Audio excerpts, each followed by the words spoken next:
everyone, my name is Kiwi and welcome to Is It Garbage? The review show where we answer the one and only question that actually matters for any piece of media. Today I'll be covering Deadpool and Wolverine, so pop a squat, prepare for some spoilers, and enjoy this very mediocre review. The film focuses on our namesake, sort of hero Deadpool as he tries to live a normal life with his friends and loved ones until he gets captured by the TVA from the Loki Disney Plus series. While captured, Deadpool learns that the death of his timeline's Wolverine is leading to the complete destruction of his world. To stop this from happening, Deadpool decides to kidnap a completely different Wolverine to prevent the death of his universe.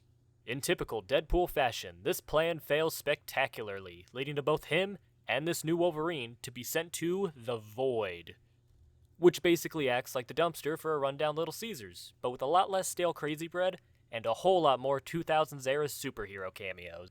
Deadpool and Wolverine are then forced to team up so they can find a way out of the Void and to save Deadpool's timeline. The plot is completely serviceable for the movie, but there's overall not too much depth that comes from it. It's certainly not terrible by any stretch of the word, and if we're being completely honest, a movie like this doesn't need a crazy plot since that's not why anyone's going to see the movie. Saying that you're going to go see Deadpool and Wolverine for the story is kind of like saying you're going to go see a MonsterVerse film or a porno for the story. However, you're not coming for awesome monster fights or a 20-second good time with that disgusting sock you hide under your bed with this movie. Instead, you're coming for jokes and self-referential humor. The humor in Deadpool and Wolverine follows in the footsteps of the previous movies and continues to lean heavily on the self-referential and fourth-wall-breaking quips that you'd come to expect, though it does differ by focusing more on joking about Disney and the current state of the MCU. These jokes are about what you'd expect with references to Kevin Feige, Disney, and the fact that Deadpool is the first R-rated MCU movie, however they're still very enjoyable. Of course, when talking about the comedy, I can't ignore the best scene in the movie, which obviously was the opening credits featuring Deadpool using the corpse of Wolverine from the movie Logan to kill hordes of nameless goons while an NSYNC song plays in the background. That scene in particular was an amazing display of creativity, brutality, and sheer stupid fun that sticks with you long after your first viewing. The action for Deadpool and Wolverine continues the trend of being bloody, gruesome, and just plain fun to watch. The fights are well choreographed and extremely engaging, such as the previously mentioned NSYNC Slaughter, and the final bout where the film's titular duo fight a horde of alternate Deadpools. That's not even to mention the fights between Deadpool and Wolverine, which never failed to put a big, stupid grin on my face.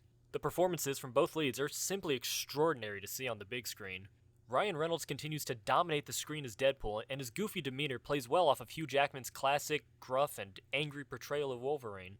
Even the numerous cameo characters are able to give memorable showings, such as Chris Evans returning to the MCU to reprise his role as Johnny Storm from the Fantastic Four movies, and Channing Tatum finally getting the chance to show off his portrayal of Gambit, among many others. The only performance I have any issues with would be with the main antagonist Cassandra Nova, who's played by Emma Corrin. I'm sure she's a fine actress, but she really isn't able to give a showing that really sticks in your mind or gives the audience any reason to care about the character, though that could be more an issue with the writing and or directing.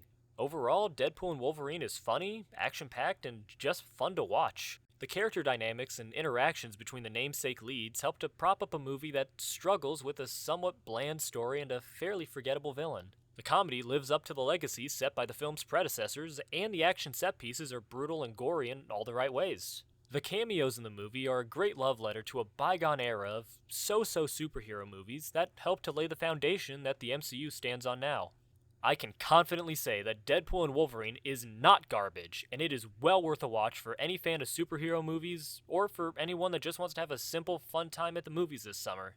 And that just about sums up my thoughts on Deadpool and Wolverine. But I want to know what you guys think, so leave a comment, tell me what you thought about the movie, or if there's anything else you want me to review, and while you're at it, don't forget to like the video and subscribe if you like the content. Now if you'll excuse me, I gotta practice that NSYNC dance, so you guys have a good one, and I'll see you later.